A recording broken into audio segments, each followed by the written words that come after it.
બ્રહ્માંડમાં. નરસિંહ મહેતા. સમય 15મું શતક. ગુજરાતી ભાષાના આદ્ય કવિ નરસિંહ મહેતાનું વતન ભાવનગર જિલ્લાનું તળાજા ગામ. સામળસાનો વિવાહ, હાર, હુંડી, કુંવરબાઈનું મામેરું અને શ્રાદ્ધ એમની આત્મચરિત્રાત્મક રચનાઓ છે. નરસિંહ મહેતા ગુજરાતી ભાષાના ઉત્તમ કોટીના ભક્ત કવિ છે. એમણે જ્ઞાન, ભક્તિ, વૈરાગ્યના પદો સર્જીને ગુજરાતી કવિતાને રળિયાત કરી છે. ઝૂલણા છંદમાં લખાયેલા નરસિંહના પ્રભાત ત્યાં લોકકંઠે વસીને આપણે ત્યાં ચિરંજીવ બન્યા છે.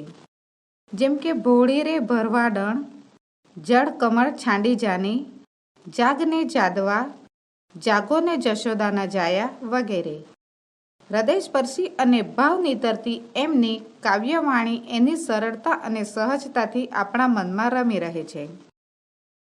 આ પદમાં નરસિંહ મહેતા ઈશ્વરના સર્વવ્યાપક રૂપની લીલાને વર્ણવે છે.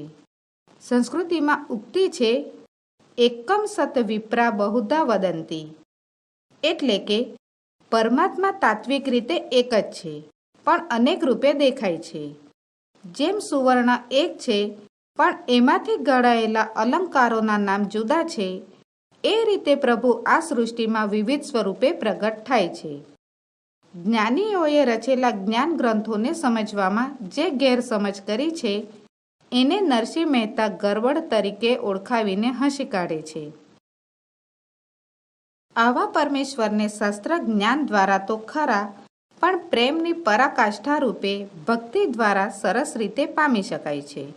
એવી પોતાની પ્રતીતિને આ ભક્ત કવિએ અહીં વિવિધ દ્રષ્ટાંતો દ્વારા દર્શાવી આપી છે. કવિતા અને તત્વજ્ઞાનનો સમન્વય કરતું એકાત્મ ભાવનું આ પદ નરસિંહની ચિરંજીવ અને સદા રમણીય સ્મરણીય કૃતિ છે.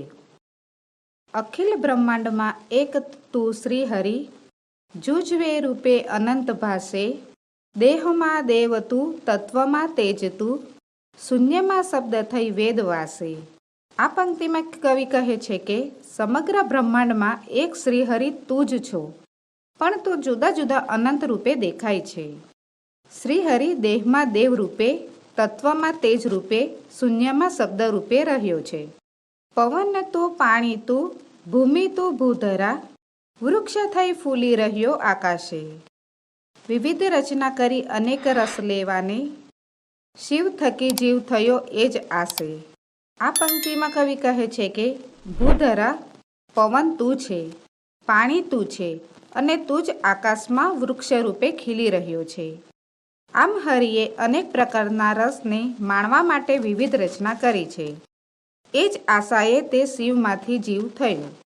વેદ તો એમ વદે, શ્રુતિ સ્મૃતિ શાખ દે, કનક કુંડળ વિશે ભેદ ન હોયે, ઘાટ ઘડ્યા પછી નામરૂપ જૂજવા, અંતે તો હેમનું હેમ હોય. આ પંક્તિમાં કવિ કહે છે કે વેદ પણ એમ જ કહે છે. શ્રુતિ અને સ્મૃતિ પણ એ વાતમાં શાખ પુરાવે છે. કનક અને કુંડળ એ બે વચ્ચે કોઈ ફરક નથી.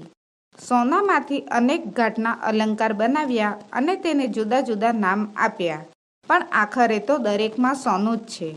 ગ્રંથે ગરબડ કરી, વાત નવ કરી ખરી, જેહને જે ગમે તેને પૂજે. મન વચન કર્મથી આપ માની લહે, સત્ય છે એ જ મન એમ સૂજે. આ પંક્તિમાં કવિ કહે છે કે ગ્રંથને સમજવામાં આપણે ગરબડ કરી છે. ગ્રંથે સાચી વાત કરી નથી. આથી જેને જે ગમે તેને પૂજે છે. મન, વચન, કર્મથી પોતે જે માની લે છે તે જ સત્ય છે એમ માને છે.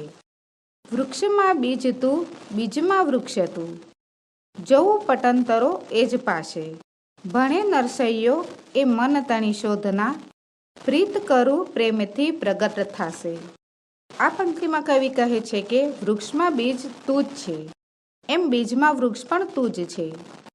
એમાં આવરણ જોઉં છું નરસૈયો કહે છે, એ મનની શુદ્ધિ છે. પરમાત્માને પ્રીતિ કરું તો એ પ્રેમથી પ્રગટ થશે.